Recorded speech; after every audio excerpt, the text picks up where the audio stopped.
كثيرا. يا أيها الناس اتقوا ربكم الذي خلقكم من نفس واحدة وخلق منها زوجها وبث منهما رجالا كثيرا ونساء واتقوا الله الذي تساءلون به والأرحام إن الله كان عليكم رقيبا. يا أيها الذين آمنوا اتقوا الله وقولوا قولا سديدا يصلح لكم أعمالكم ويغفر لكم ذنوبكم ومن يطع الله ورسوله فقد فاز فوزا عظيما. أما بعد فإن خير الحديث كتاب الله وخير الهدي هدي محمد صلى الله عليه وسلم وشر الأمور محدثاتها وكل بدعة ضلالة. عباد الله، إن الله سبحانه وتعالى أراد أن يستخلف هذا الجنس البشري في الأرض فكرمه وهيأه للاستخلاف وخلق له ما في الأرض جميعا. فقد خلق الله أبانا آدم بيمينه ونفخ فيه من روحه وأسجد له ملائكته وجعله خليفته في الأرض، وأراد بحكمته البالغة أن ينتشر البشر في الأرض وأن يعمروها، وقدر لهم فيها أرزاقها وأخرج لهم كل ما يحتاجون إليه من الخيرات، وأنزل إليهم الشرائع التي تنظم لهم علاقاتهم بربهم وعلاقاتهم فيما بينهم ليتعايشوا على هذه الأرض تعايشا مثمرا. وعلم الله أن الصراع سيستمر بينهم لأنه جعلهم على حزبين، حزب الله وحزب الشيطان، فحزب الله يسعى لتحكيم شرع الله بين عباد الله في أرض الله، وحزب الشيطان يسعى لإغواء أكثر الناس عن سبيل الله. وقد أقسم إبليس بعزة الله ليغوين أكثر الناس عن سبيل الله، وأخبر الله بصدق يمينه في ذلك: ولقد صدق عليهم إبليس ظنه فاتبعوه إلا فريقا من المؤمنين. لكن الأصل في البشر كلهم أن يتعايشوا تعايشا سلميا. إذا اختلفوا في الرأي فلكل منهم أن يدعو إلى رأيه وأن يبرهن عليه ويستدل عليه بما يقنع به الآخرين. والأصل في العلاقات كلها في جميع الديانات السماوية هي السلام بين الناس، ولكن الأصل كذلك أن يتاح للإنسان الدفاع عن نفسه، فكل من اعتدي عليه فإن من حقه في كل الديانات أن يدافع عن نفسه. وقد أثبت الله ذلك في هذه الديانة الخاتمة، فقال سبحانه وتعالى: أذن للذين يقاتلون بأنهم ظلموا وإن الله على نصرهم لقدير. الذين أخرجوا من ديارهم بغير حق إلا أن يقولوا ربنا الله، ولولا دفع الله الناس بعضهم ببعض لهدمت صوامع وبيع وصلوات ومساجد يذكر فيها اسم الله كثيرا ولينصرن الله من ينصره إن الله لقوي عزيز. وكما قال سبحانه وتعالى: فمن اعتدى عليكم فاعتدوا عليه بمثل ما اعتدى عليكم. وما يشيع في زماننا هذا من ظاهرة الإرهاب كثير من الناس يظنه مرتبطا بديانة معينة أو بأهل هذا الدين الإسلامي بالخصوص، ولكن الواقع يثبت خلاف ذلك. فالإرهاب الذي يشكوه الناس في زماننا وما يتعلق منه بالإبادة الجماعية والقتل بالمجان والقتل دون سبب إنما هو من نتاج قوى الاستكبار العالمية، وأولها أمريكا. ففي قديم الزمان كان الإنسان إذا أراد أن ينتقم من خصمه ضربه ضربة بالسيف أو رماه بسهم أو طعنه برمح فيقتل إنسانا واحدا. لكن منذ صنعت أسلحة الدمار الشامل والسلاح النووي والأسلحة الفتاكة أصبح الإنسان إذا أراد أن ينتقم ولو من شخص واحد أباد أمة وربما هدم مدينة. وشر ذلك ما كان منظما من قبل الدول. فأعظم الإرهاب أن يكون السلاح الذي يملكه الشعب ومشترى بأمواله، والجند الذي يتقاضى الرواتب من أملاك الشعب يوجه سلاحه إلى صدور الشعب المسكين البريء المسالم الذي لا يحمل سلاحا ولا يملك آلة دفع، فهذا هو شر الإرهاب، وهو ما تقوم به أنظمة الاستبداد في البلاد الإسلامية والعربية. وأعظمه ما يكون اعتداء على مقدسات الدين، فالديانات كلها لا بد من احترامها والسلامة لأهلها. فالرسول صلى الله عليه وسلم قال في حديث بريدة: اغزوا في سبيل الله، لا تغلوا ولا تقتلوا شيخا فانيا ولا راهبا ولا امرأة ولا صبيا. هؤلاء 4 نهى رسول الله صلى الله عليه وسلم عن قتلهم.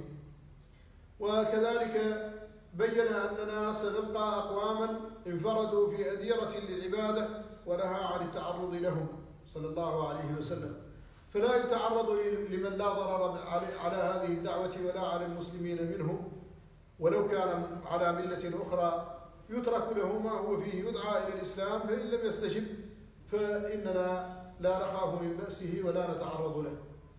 أما ما يشيع اليوم من الإرهاب في بلاد الأرض في العالم كله فشره الاعتداء على المساجد وتدميرها على أهلها وتدنيس المقدسات.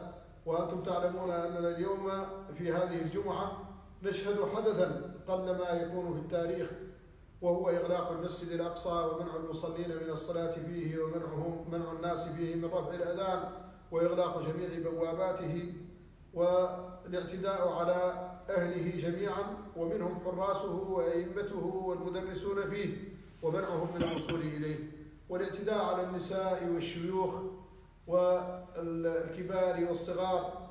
وما حصل كذلك في نيوزيلندا من الاعتداء على المسلمين المسالمين في صلاة الجمعة في مسجد النور وفي مسجد آخر، وإطلاق النار عشوائيا على المصلين، وقد قتل منهم ما يناهز 50 وجرح كذلك أكثر من 50.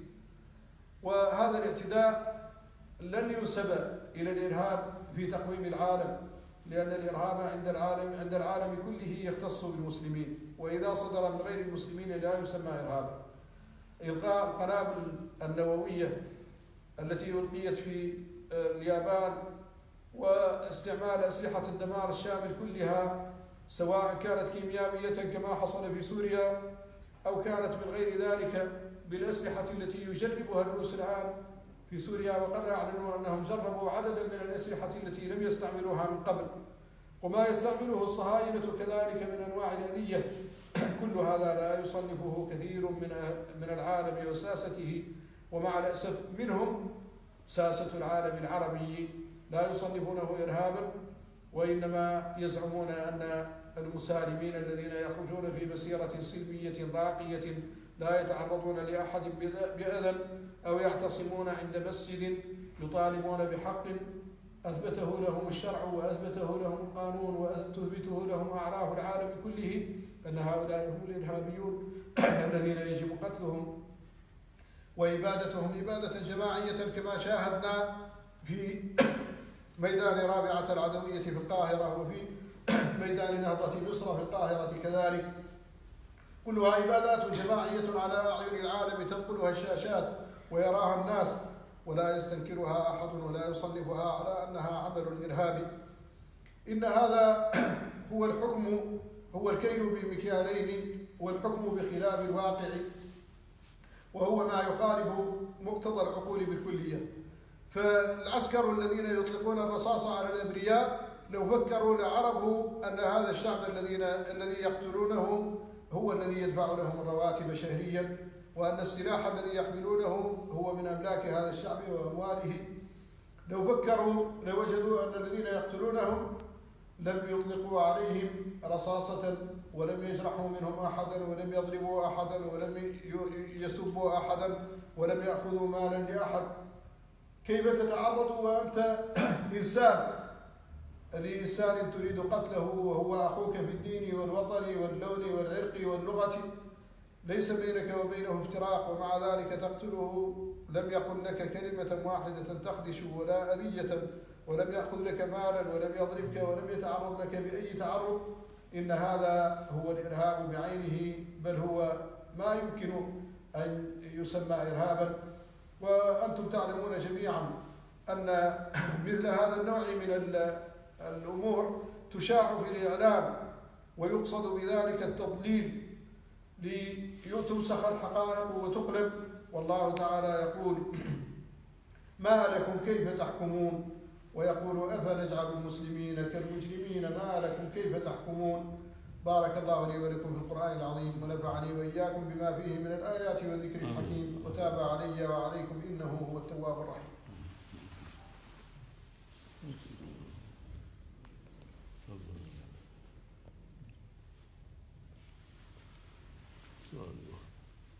الحمد لله على إحسانه، والشكر له على توفيقه وامتنانه، وأشهد أن لا إله إلا الله وحده لا شريك له تعظيما لشانه، وأشهد أن محمدا عبده ورسوله الداعي إلى رضوانه، صلى الله عليه وعلى آله وأصحابه وأزواجه وذريته وإخوانه. عباد الله، إن اعتقال العلماء والدعاة والمصلحين وإلحاق الأذية بهم وقتل كثير منهم في السجون، وقتل كثير منهم تحت السياط بالتعذيب، وقطع الدواء عن الشيوخ الخاضعين لدواء مستمر مع سبق الإصرار والعلم بذلك، هو أيضا من الإرهاب البين الذي لا يخفى عليكم. فما يحصل للمشايخ والعلماء في السعودية وقد علمتم من مات منهم، نسأل الله سبحانه وتعالى أن يكتبهم شهداء، وعلمتم الآخرين المقربين للقتل الذين تطالب النيابة بإعدامهم، وكذلك ما حصل للدعاة ومشاهير العلماء والمخلصين في الإمارات، وكذلك ما حصل في مصر لعشرات الآلاف المؤلفة، وهؤلاء فيهم كبار العلماء وكبار الدعاة، وفيهم أيضا رجال الدولة من رئيسها فمن دونهم. كل ذلك من الإرهاب البين الذي لا بد من أن يتراجع عنه القائمون به، أو أن يعلموا أنهم جميعا من الإرهابيين، وأنهم قد قاموا بأعمال يستنكرها العقل والشرع وتستنكرها الفطرة، ولا يمكن أن يرضاها عاقل حتى لو جاملهم بعض الناس، فإن ذلك سرعان ما يزول ويذهب، وسيشهد عليهم التاريخ بأفعالهم وجرائمهم، وستبقى مسجلة في أدمغة الناس وذاكراتهم، غير أنها أيضا مسجلة في صحف الملائكة وعند الله سبحانه وتعالى ديان السماوات والأرض. وإن تعريض أمن الدول للخطر إنما يكون بتقييد أهل الإصلاح الذين يكافحون كل أنواع الجريمة بأقوالهم وأفعالهم، فإذا وضع هؤلاء في السجون فقد فتح الباب لأهل الإرهاب وأهل التطرف والمفسدين ودعاة الفتنة ليشهروا فتنهم، وهذا ما نشاهده في كثير من البلدان. ثم اعلموا رحمني الله وإياكم أن الله أمركم بأمر بدأ فيه بنفسه وثنى فيه بملائكة قدسه وثلث بكم معاشر المؤمنين، فقال جل من قائل كريما: إن الله وملائكته يصلون على النبي يا أيها الذين آمنوا صلوا عليه وسلموا تسليما. اللهم صل وسلم وبارك على سيدنا محمد عبدك ونبيك ورسولك النبي الأمي وعلى آله وصحبه وسلم تسليما.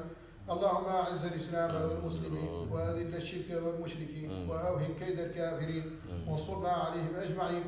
اللهم انصر من نصر الدين واخذل من خذل المسلمين. اللهم فرج عن المعتقلين من المسلمين وفك أسرهم واجمع شملهم وانتقم لهم ممن ظلمهم. اللهم احقن دماء المسلمين وألف بين قلوبهم وانصرهم على عدوك وعدوهم.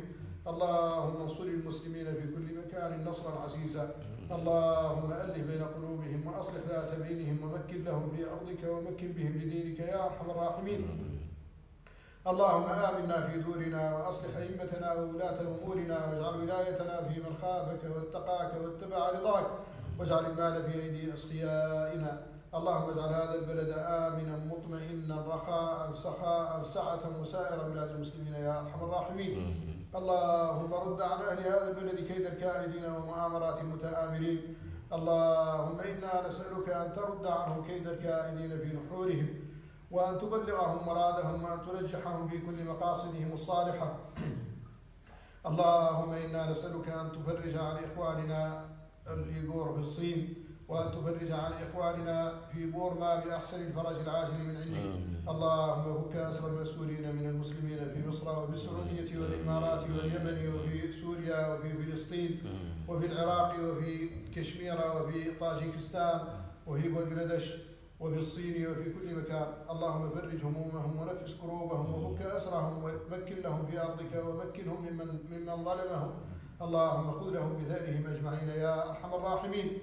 اللهم انصر إخواننا المجاهدين في سبيلك في كل مكان وثبت أقدامهم وسدد سهامهم. اللهم انصرهم في فلسطين، اللهم انصرهم في غزة. اللهم طهر المسجد الأقصى من رجز اليهود وأخرجهم منه صاغرين مهزومين، وارزقنا فيه صلاة قبل الممات يا أرحم الراحمين. اللهم اكسر الحصار عن أهلنا في غزة. اللهم انزل لهم من بركات السماء وأخرج لهم من بركات الأرض وصب عليهم الخير صبا، وانصرهم على أعدائك وأعدائهم يا أرحم الراحمين. اللهم وفق إخواننا في إندونيسيا ونجحهم في انتخاباتهم، ونجح إخواننا في تركيا ونجحهم في انتخاباتهم، ووفقهم أجمعين لخدمة دينك وأداء كلمتك يا أرحم الراحمين، ولما فيه الخير لبلادهم وشعوبهم. اللهم إنا نسألك أن تفرج هموم المسلمين فرجا عاجلا من عندك يا أرحم الراحمين. عباد الله، إن الله يأمر بالعدل والإحسان وإيتاء ذي القربى وينهى عن الفحشاء والمنكر والبغي يعظكم لعلكم تذكرون. فاذكروا الله العظيم الجليل يذكركم واشكروه على نعمه شكرا حقيقيا يزدكم، ولذكر الله أكبر والله يعلم ما تصنعون. يغفر الله لنا ولكم.